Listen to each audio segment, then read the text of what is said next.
Hello and welcome to this VectorBuilder presentation, which I've titled How to Design a Vector for Your Cancer Research. First of all, I want to thank you all for being present here today, and I want to thank the LSE organizers for putting this conference together. My name is Joan Marcano, and I am the U.S. Northwest Territory Manager for VectorBuilder. I want to remind you that this presentation is recorded, but I will be available at the end of it to answer any questions that you might have. In today's talk, I will highlight a case study which used VectorBuilder's vector construction service to achieve their goal of understanding tumorigenesis in a particular cell line. But before I do that, I wanted to go over quickly about other stuff that you can do with vectors. And the main thing that people can do with vectors is expression analysis. By this, I mean the gain or loss of function of a particular gene that you might think is involved in a tumorigenesis pathway, for example. Other things that you can do is you can do direct gene modifications in which you edit the genes to add mutations. You can add tags or fuse it to a fluorescent protein. After that, you can do screening of libraries in which you, for example, use a CRISPR library to target different genes in a pathway and try to parse out how they interact with each other. Uh, you can also look at how these genes are regulated by targeting the intergenic regions or non-coding regions and looking at the transcriptional activation or repression of these genes. Finally, you can also actually monitor either the DNA, RNA, or the protein inside the cell by designing specific vectors that tag different proteins or nucleic acid for visualization in the cell. The case study that I'm going to present you today comes from a work that was published from the Trend Lab at the University of Miami. And the goal of this research was to analyze the role on IDH1 mutations in chondrosarcoma tumorigenesis by knocking out that IDH1 mutant. To give you a little bit of background, the IDH1 or isocitrate dehydrogenase enzyme converts isocitrate into alpha ketoglutarate as part of the normal TCA cycle. Now, mutations to this IDH1 enzyme now makes us that instead of making alpha ketoglutarate, it makes 2-hydroxyglutarate, or also known as 2-HG. And 2-HG is a non-oncometabolite which inhibits different enzymes, including demethylases. And it is thought that now it leads to a hypermethylated state of DNA and histones, which results in the activation of oncogenes and the inactivation of tumor suppressant genes. To help them with their research, VectorBuilder constructed two lentiviral plasmids for the Trend Lab. The first plasmid contained the wild-type IDH1 mutant to be expressed in their knockout cells and a GFP marker.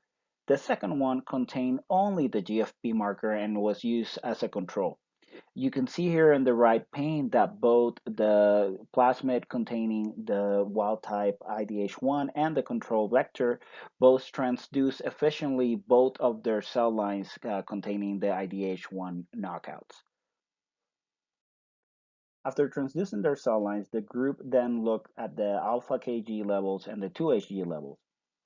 In this left pane, measuring the AKG levels, we can see that the parental strain containing the mutant strain produce lower levels of AKG than the mock, which carries the wild type version of the AKG. And in the knockout cell lines in both cases, uh, we can see that the AKG level starts to rise up, but then when the IDH1 mutant is expressed in the context of that knockout, we see even higher levels of AKG than the parental line.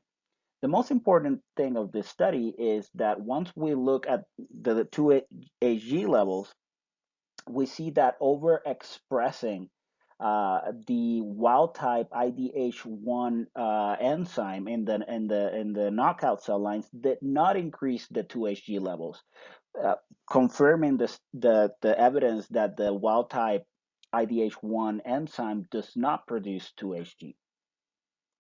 With this new evidence, the group was able to directly show in cells the role of the IDH1 mutant in tumorigenesis and was able to map out the signaling mechanism by using VectorBuilder's lentiviral system.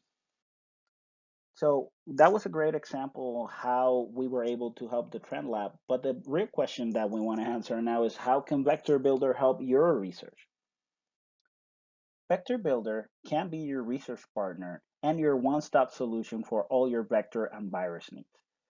To achieve that, we provide you first with an online vector design studio, which you can use for free and easily design all the vectors that you need, and we can give you advice on them. We do not only help you with the design, but we actually construct this vector. We do the cloning for you.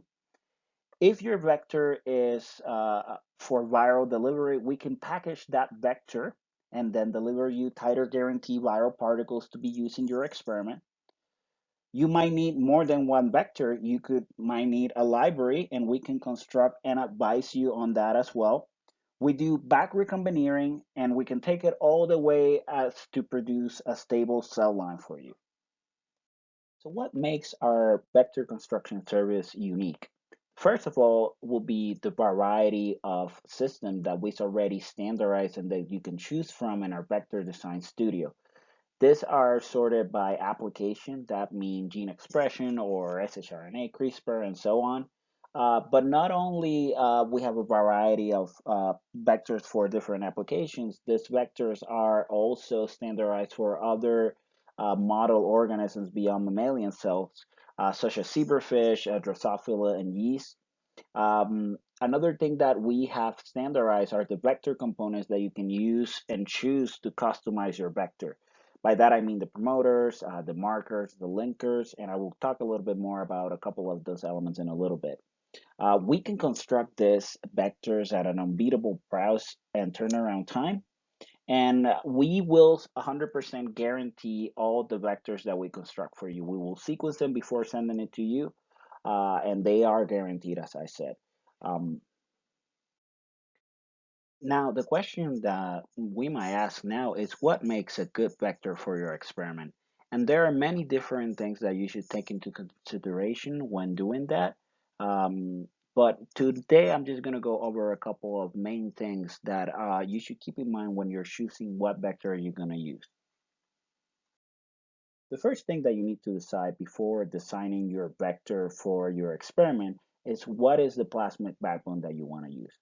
Now, these are the most popular plasmids backbones that we use to construct vectors for our customers, and each one of them has several advantages or disadvantages, and you will have to choose carefully based on what cells are you going to transfect and what is it that you want to achieve. Most notable are the lentivirus and AAVs. These two are viral vectors, and the main difference between these two is that lentivirus is a type of retrovirus in which the plasmid will enter the cells and actually integrate into the genome of the host. This allows you to do stable expression or make stable cell lines with the gene of interest, and they have a moderate cargo size in which you can put several genes in there, up to 9.2 kilobases. Um, AAVs, on the other hand, will give you transient expression.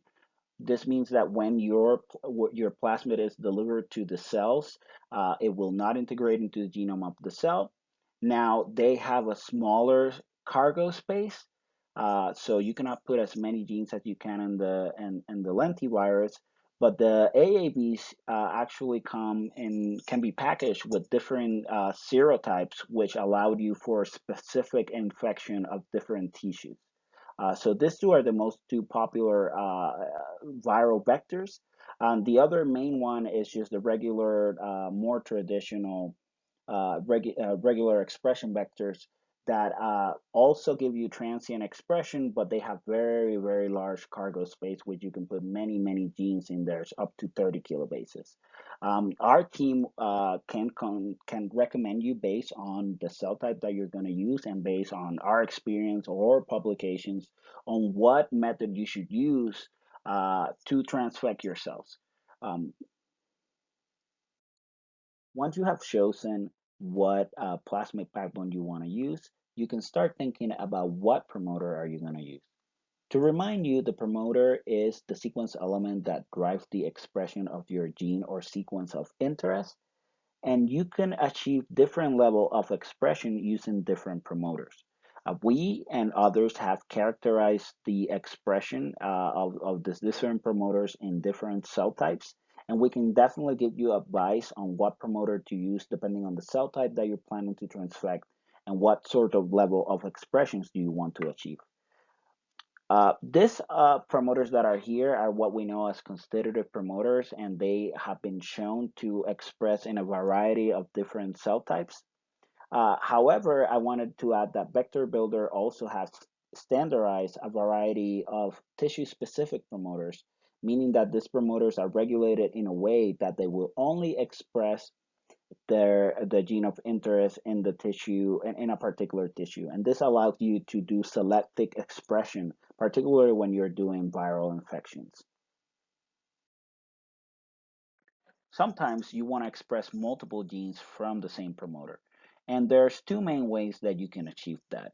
The first one is by the use of internal ribosomal entry sites or IRIS, in which you separate your genes by this viral sequence and provides another entry for the ribosome to translate your second gene of interest as a separate protein.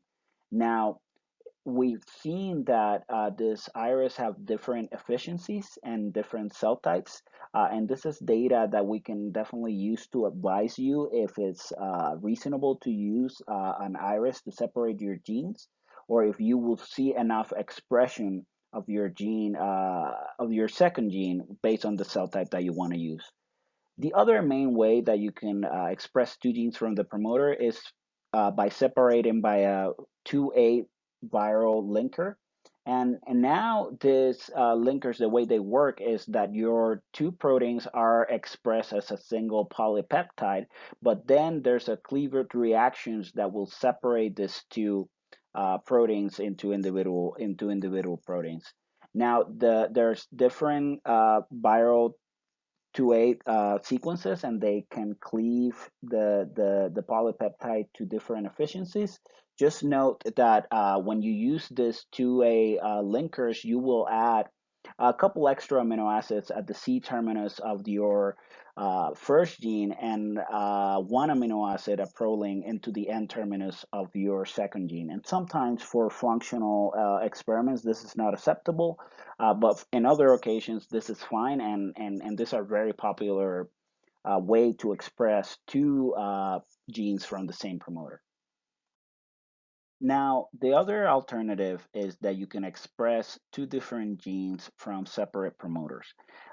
However, the arrangement of these vector components do matter in terms of how much expression you're going to see from different elements. And this is very evident in viral promoter and viral plasmids, excuse me. And here I just want to show you an example in which we have mCherry and GFP express from the F1A promoter or the CMB promoter. In the first panes, we have mCherry being expressed first and GFP being expressed second. Now, you look at the GFP channel compared to the mCherry, you can see that the mCherry is expressed to a higher level. Now, if we switch the order of the genes in this plasmids and have the EF1A promoter expressing the GFP, you can see from the fluorescent images that now the GFP express at a higher level than the mCherry. So this sort of data highlights the things that we've learned, not only from our internal data, but from the literature that we can use to advise you on how to construct your plasmid so you can have the expected results from that vector. The last thing that you need to choose is what marker do you want to use for your experiment, and this could be either a fluorescence protein or an antibiotic resistant genes. In our website, you can look at all the different fluorescent proteins that we have standardized and look at the application notes, look at the emission and excitation of these proteins to help you make a better decision on what sort of fluorescent proteins you want to use for your experiment. Again, we can help you choose if you have any questions or if you are unsure. And some people, for example, want to use two colors in their experiment, and we can help you and give you recommendations on what two colors will be best, either based on the equipment that you have or to choose different fluorescent proteins that will not interfere with each other, either that for two color or three color experiments. Also, if you want to use some fluorescent resonant energy transfer in your experiment, we can tell you which will work as FRET partners. So there's a lot of things that you can that you need to think about, but we're here to help you to make the best decision for your experimental needs. The other service that I wanted to highlight today is our viral packaging service.